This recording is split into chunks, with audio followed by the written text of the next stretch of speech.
কেরালা এক শিমের জাত। এটি বারোমাসই চাষ হয়ে থাকে। অল্প গাছে বেশি ফলন এবং বাজারে দাম ভালো পাওয়া যায়।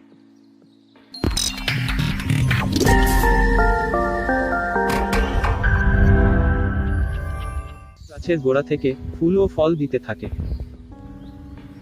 কেরালা শিম সারা বছরই চাষ করা যায়। কেরালা শিমের বৈশিষ্ট্য সমূহ: এটি একটি আগাম জাতের শিম। শিমের রং গাঢ় সবুজ, আকারে সাইজ লম্বাটে এবং বড়। মাংস পুরু ও সুস্বাদু, রান্না করলে শিম নরম হয়ে যায়।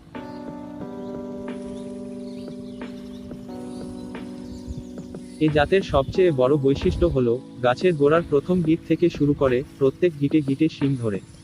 শিমের সাইজ 6 থেকে 7 ইঞ্চি। ফুলের রং সাদা।